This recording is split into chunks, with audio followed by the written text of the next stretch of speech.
데살로니가전서 2장 1절로부터 12절입니다. 우리 한 절씩 교독하면서 봅시다. 데살로니가전서 2장 1절에서 12절입니다. 제가 먼저 1절 읽습니다. 형제들아, 우리가 너희 가운데 들어가는 것이 헛되지 않은 줄 너희가 친히 아나니, 너희가 아는 바와 같이 우리가 먼저 빌보에서 고난과 능욕을 당하였으나 우리 하나님을 힘입어 많은 싸움 중에 하나님의 복음을 너희에게 전하였노라. 우리의 권면은 간사함이나 부정에서 나는 것이 아니요 속임수로 하는 것도 아니라 오직 하나님께 옳게 여기심을 입어 복음을 위탁받았으니 우리가 이와 같이 말하면 사람을 기쁘게 하려 함이 아니요 오직 우리 마음을 감찰하시는 하나님을 기쁘시게 하려 함이라. 너희도 알거니와 우리가 아무 때에도 아첨하는 말이나 탐심의 탈을 쓰지 아니한 것을 하나님이 증언하시느니라. 또한 우리는 너희에게서든지 다른 이에게서든지 사람에게서든지 영광을 구하지 아니하노라. 우리는 그리스도의 사도로서 마땅히 권위를 주장할 수 있으나 도리어 너희 가운데에서 유순한 자가 되어 유모가 자기 자녀를 기름과 같이 하였으니 우리가 이같이 너희를 사모하여 하나님의 복음뿐 아니라 우리의 목숨까지도 너희에게 주기를 기뻐함은 너희가 우리의 사랑하는 자 됨이라. 형제들아, 우리의 수고와 애쓴 것을 너희가 기억하리니 너희 아무에게도 폐를 끼치지 아니하려고 밤낮으로 일하면서 너희에게 하나님의 복음을 전하였노라. 우리가 너희 믿는 자들을 향하여 어떻게 거룩하고 옳고 흠없이 행하였는지에 대하여 너희가 증인이요 하나님도 그러하시도다. 너희도 아는 바와 같이 우리가 너희 각 사람에게 아버지가 자기 자녀에게 하듯 권면하고 위로하고 경계하노니, 이는 너희를 부르사 자기 나라와 영광에 이르게 하시는 하나님께 합당히 행하게 하려 함이라. 아멘. 사도 바울이 이제 계속해서 데살로니가 교회에 편지를 쓰는 내용이 이어지고 있는데요. 어제는 제가 그런 말씀을 잠깐 드렸습니다. 데살로니가 교회의 어떤 계획에 관해서는 제가 지금 한 두세 번에 걸쳐서 이야기하고 있기 때문에 다시 반복은 하지 않도록 하겠는데, 그리스도인 즉 성도들에게 성령, 능력, 큰 확신들, 우리가 생각하는 능력과 성경에서 얘기하는 능력은 참 큰 차이가 있다, 이렇게 말씀을 드렸어요. 환난 가운데에서 기쁨, 이것 진짜 능력이다. 사람들은 우리의 얼굴을 끊임없이 주목하는 것 같아요. 사실 교회의 힘이 바로 여기에서 나오지 않나 싶습니다. 그런 의미에서 점점 화려해져 가는 교회 건물들을 보면 내심 조심스럽고 두려운 마음도 있지요. 그래서 그런 말이 있어요. 이거는 이제 시쳇말로 영업비밀인데, 담임 목회자가 중형교회 가서 가장 하고 싶은 일이 뭐냐라고 설문을 돌렸는데 1위가 뭔지 아세요? 예배당 건축이에요. 왜? 자기 이름이 가장 확실하게 남기 때문에 그렇죠. 왜? 눈에 보이잖아요. 눈에 보여요. 글쎄요, 그런 목회자들 밑에서 훈련받고 양육받아서 그런지 모르겠지만 한국교회 전반적인 분위기가 잘 먹고 잘 사는 것이 믿음의 본이 되어버린 지는 이미 오래되어 버렸어요. 그래서 우리도 잘 먹고 잘 살지 못하는 것에 대한 열등감이 있을 뿐만 아니라 내가 잘못 믿는 건 아닌가 라는 오해 아닌 오해, 착각 아닌 착각을 하고 있는데, 성경은 분명하게 얘기하고 있습니다. 너희들이 정말 능력과 성령과 큰 확신이 있다면 환난 가운데에서도 기쁨이 있을 것이고, 그 기쁨의 모습을 보고 많은 자들에게 본이 될 것이다, 이렇게 얘기를 하고, 이어서 사도 바울이 2장 1절에는 이렇게 얘기합니다. 형제들아, 우리가 너희 가운데에서 들어가는 것이 헛되지 않은 줄 너희가 친히 아나니. 그래요. 너희 가운데 들어가는 것, 여기서 우리가 라는 대명사를 써서 사도 바울이 들어가는 것 이렇게 이해하기 쉬운데, 여기서 우리가 너희 가운데 들어가는 것은 복음, 즉 하나님의 말씀을 가리킨다 이렇게 보시면 됩니다. 그런데 그 다음에 나오는 단어가 헛되지 않은 줄 이렇게 되어 있어요. 수포로 돌아가지 않는 줄, 다른 말로 얘기하면 반드시 열매 맺게 되는 줄. 그래요. 하나님의 말씀과 열매는 저는 동의어다 이렇게 말씀드리고 싶어요. 지금 내 눈에 당장 보이지 않아서 이것이 아닌가라고 우리가 의혹을 제기하거나 의심을 가질 수 있지만, 사도 바울은 그의 서신서를 보시면 이 단어를 항상 이렇게 인근 이 문맥과 비슷한 상황에서 사용하고 있더라고요. 하나님의 말씀과 헛되지 않은 줄, 열매는 늘 같이 사용되는 단어다. 하나님의 말씀은 헛되지 않다, 이제 이렇게 얘기하고 2절은 이렇게 얘기합니다. 너희가 아는 바와 같이 우리가 먼저 빌립보에서 고난과 능력을 당하였으나 우리 하나님을 힘입어 많은 싸움 중에 하나님의 복음을 너희에게 전하였노라. 고난과 능력을 당하였어요. 어디에서요? 빌립보에서요. 뭐 하다가요? 전도 여행이에요. 빌립보 여행 전도는 16장 옷장사 루디아가 나옵니다. 그게 이제 빌립보에서 많은 능력을 당했어요. 능력을 좀 안 당하게 좀 해주시지. 고난 좀 안 당하게 해주시지. 죄지러 가는 것도 아니고 우리 주님의 복음을 전하러 가는 길이라면 시온의 대로를 활짝 열어줘야 하는 것이 우리가 입력된 하나의 방정식인데, 근데 그 다음 단어가 되게 중요하더라고요. 하나님은 고난과 능력을 안 당하게 하시는 분이 아니라 그 고난과 능력을 이길 힘을 주시는 분이다. 이걸 우리가 모르면 하나님 왜 이렇게 힘들어요? 힘든 일 있을 때마다 늘 우리는 좌절해버려요. 때로는, 근데 여러분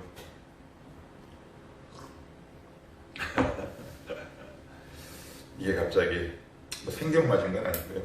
민수기로 이렇게 돌아보시면 이스라엘 백성이 막 원망하고 그냥 난리를 치니까 하나님이 불뱀을 보내시잖아요. 영어 성경으로는 fire snake.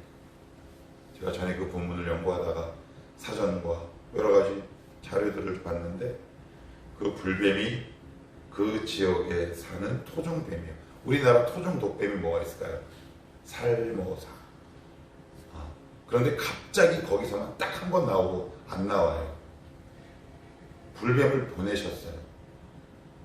이게 무슨 얘기냐면 하나님이 보이지 않는 곳에서 우리를 지키시는 게 훨씬 많다는 거예요. 이게 훨씬 많아요. 그것을 알려주시는 거예요. 너희들 내가 왜 불뱀을 보내는 줄 알아? 이 불뱀은 원래 너희가 땅을 내딛고 살아가는 일상과 삶의 현장에서 일어날 수 있는 어려운 일들이야. 내가 너희들 지켜준 게 훨씬 많다. 그런데 필요하기 때문에 고난과 능력을 당하게 하세요. 그런데 우리가 이것을 당하면 하나님 왜 안 지켜주셨냐고 그래요. 안 지켜주셨으면 우리 신앙생활 못하죠. 벌써 떠났죠. 우리 기억합시다. 만약에 내가 고난과 능력을 당하고 있다라면 하나님 왜 안 지켜주셨어요? 라는 말을 하기 전에 하나님 주님을 힘입어 이 어려움을 뛰어넘게 하옵소서, 이렇게 하는 기도가 지혜로운 기도다. 그죠? 그래서 하나님은 우리의 삶을 전반적으로 지키시고 당신의 때로는 때에 따라 주권에 따라 우리의 유익을 따라 고난과 능력을 허락하시지만 그때 우리에게 요구하는 자세와 태도는 하나님 이것을 힘입어 이기게 하옵소서. 그래서 2장 2절 끝에 이렇게 나와 있잖아요. 우리 하나님을 힘입어 많은 싸움 중에서, 그죠? 하나님을 힘입었다 그래요. 하나님은 우리가 고난 당할 때 왜 하나님 고난 이거기서 어려움 가운데 왜 안 지켜주세요가 아니라 하나님 이 고난 중에서 주님을 힘입어 이기게 하옵소서, 이렇게 하는 것이 지혜로운 거다. 그리고 한 가지 더 사족을 달면 앞에서도 제가 말씀드렸듯이 하나님이 여러분을 향해서 손을 딱 떼면 어떻게 될까요? 여러분 안 지켜주시면 하나님이 우리에게 손을 딱 뗐을 때 인간에게 나타나는 현상이 뭐예요? 로마서에 나와 있잖아요. 저희가 마음에 하나님 두기를 싫어하며 저들이 자신들의 정욕대로 살게 하고 우리의 정욕이 확 솟아나 버립니다. 세상으로 확 가버려요. 하나님, 예배, 기도, 말씀, 은혜, 성화, 거룩 이런 단어들이 우리의 마음속에서 다 멀어집니다. 그런데 우리 안 그렇죠. 이런 것들이 아직도 불꽃과 불씨로 남아있다는 건 하나님, 성령 하나님의 역사가, 하나님의 보호하심이, 하나님의 인도가 우리 가운데 활활 타오르고 있다라는 증거 아니겠어요? 그래서 어려운 가운데 만약에 여러분들이 있으시다면 하나님 왜 안 지켜주셨어요? 라가 아니라 우리 이렇게 기도할 수 있기를 원해요. 하나님, 제가 지금 보이진 않지만 하나님이 지키고 있는 거 알아요. 감사합니다. 이 어려움과 고난을 하나님을 힘입어 이길 수 있도록 도와주시옵소서. 그러면 그렇게 지혜로운 기도가 우리 가운데 필요하지 않겠나 싶어요. 하나님 왜 안 지켜주세요? 그러면 주님이 저 같은 그럴 것 같아요. 너 그러면 내가 한번 손 한번 놔볼까? 무섭잖아요. 그거 아니잖아요. 그죠? 하여튼 바울은 고난과 능력을 당하였으나 하나님을 힘입어. 그죠? 고난을 이길 수 있는 힘을 하나님으로부터 공급받는 거다. 그리고 3절에서 9절 말씀을 보시면 우리의 권면은 간사함이나 부정에서 나는 것이 아니요 속임수로 하는 것도 아니라 오직 하나님께 옳게 여기심을 입어 복음을 위탁받았으니 우리가 이와 같이 말하면 사람을 기쁘게 하려 함이 아니요 오직 우리 마음을 감찰하시는 하나님을 기쁘시게 하려 함이라. 너희도 알거니와 우리가 아무 때에도 아첨하는 말이나 탐심의 탈을 쓰지 아니한 것을 하나님이 증언하시느니라. 그러니까 복음을 전할 때 어떻게 전했는지를 데살로니가 교인들에게 일종의 호소 아닌 호소를 하고 있어요. 어떻게 전했느냐? 첫째, 속임수로 하지 않았대요. 이 비슷한 표현이 5절에 아첨의 말이나 탐심의 탈, 이게 다 무엇과 연관되어 있을까요? 하나님의 말씀을 전할 때 아첨하는 날, 여러분 누구에게 아첨해요? 아랫사람에게 아첨하나요? 윗사람에게. 왜 아첨해요? 잘 보이려고. 잘 보여서 뭐 하려고? 이익을 얻기 위해. 바로 그 말이에요. 하나님의 말씀을 전할 때 나는 이익에 관계없이 담대하게 복음을 전했다. 그러니 얼마나 외로울까요? 그래서 3절에 4절에 이렇게 말하잖아요. 중간에 이와 같이 말하면 사람을 기쁘게 하려 함이 아니요 오직 우리 마음을 감찰하시는 하나님을 기쁘시게 했다. 사람을 무시했다라는 의미로 얘기하면 안 돼요. 그래서 이 말씀을 되게 오해해서 나는 하나님을 기쁘시게 하는 사람이야. 난 사람의 눈치 안 봐. 잘 분별하셔야 돼요. 무식하거나 용감한 사람이 함부로 이렇게 얘기하는 경우도 종종 있다. 그런데 오늘 사도 바울은 그 당시 어떤 상황이었냐? 다수의 종교가 사람의 존재를 지나치게 높이 평가하거나 재물의 이익을 위해 헌신하는 종교가 대부분이란 말이에요. 그 가운데 딱 발길을 내딛었으니 사도 바울이 어떻게 전해야겠냐고. 그들과 타협하지 않아야 하는 거죠. 그러니 어떻게 해요? 외로울까요? 외롭지 않을까요? 당연히 외롭겠죠. 저는 어제 이 말씀을 이렇게 묵상하면서 하나님을 기쁘시게 라는 단어 속에 사도 바울의 외로움이 느껴지는 거예요. 아, 외로웠겠다 하는 말마다 누군가의 마음을 너 아니야 이렇게 얘기하는 거죠. 그죠? 예, 말로 쉽게 상처를 줬다라는 것이 아니라 말씀을 바르게 전하고 있음에도 불구하고 사람의 외면을 받는 거죠. 아, 사도 바울이 되게 외로움 가운데 이 말씀을 전했겠구나. 그런데 왜 이렇게 했느냐? 이게 바로 4절 끝에 나와요. 오직 우리 마음을 감찰하시는 하나님. 마음, 우리의 동기와 목적을 살피시는 하나님. 그래서 하나님은 우리의 말에 속지 않아요. 그죠? 기억하셔야 돼요. 제 말에 속지 않아요. 우리 하나님은 이 목사가 하는 설교에 속지 않으시더라고요. 여러분은 속을 수 있어요. 그런데 우리 하나님은 제가 하는 말에 속지 않으세요. 왜요?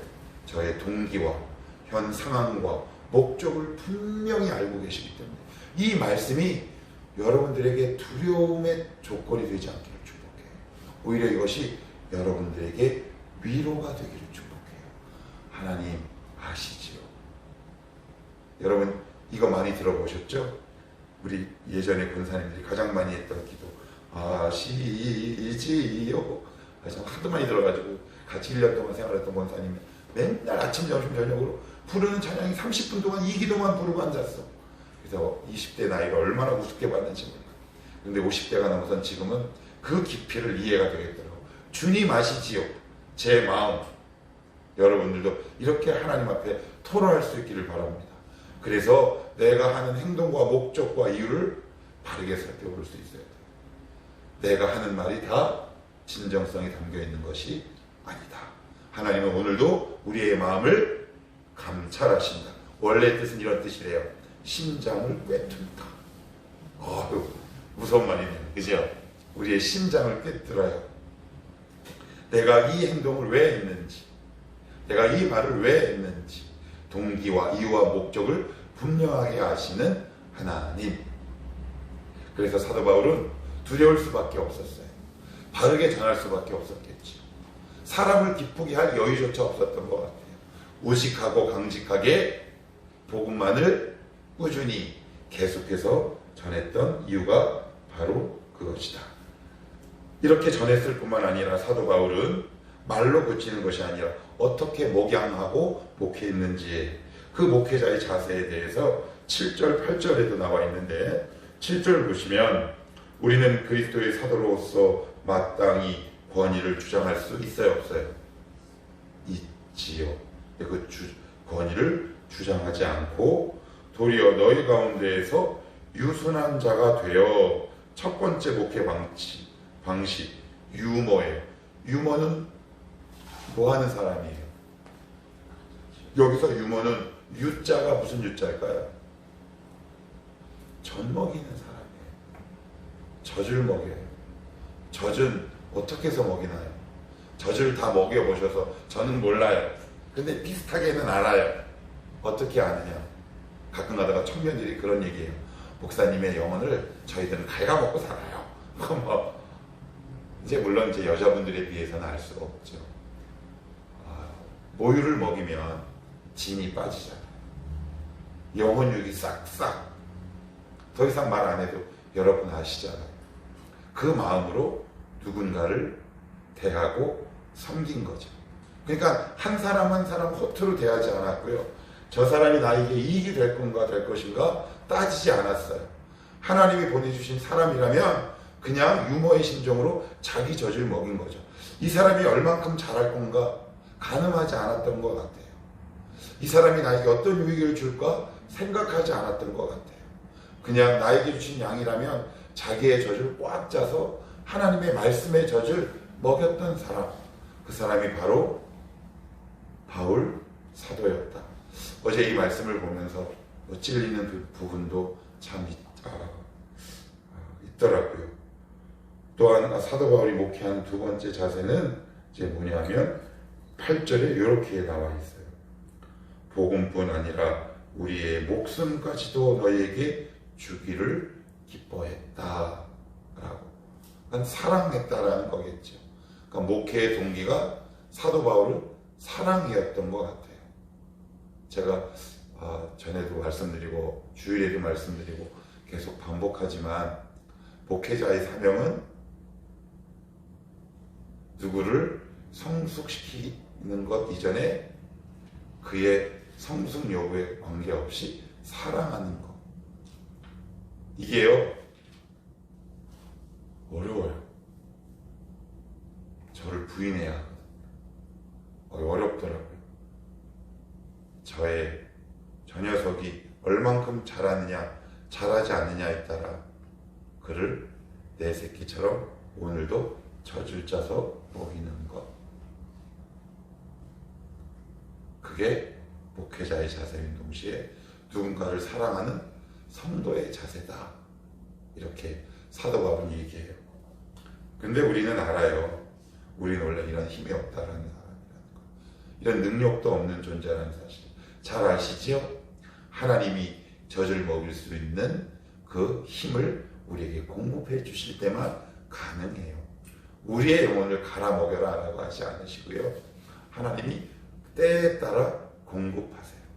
공급하신 그 힘을 따라 나에게 맡겨주신 영혼에 기꺼이 내 새끼가 아니에요. 그런데 젖을 물리는 거죠.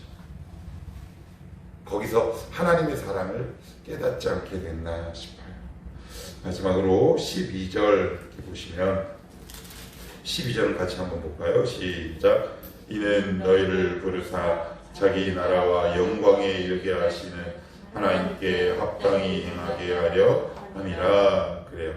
여기 보시면 내가 너희들에게 이렇게 이야기하는 이유는 그 이제 이유가 나오는데 하나님께 합당히 행하다. 그래요.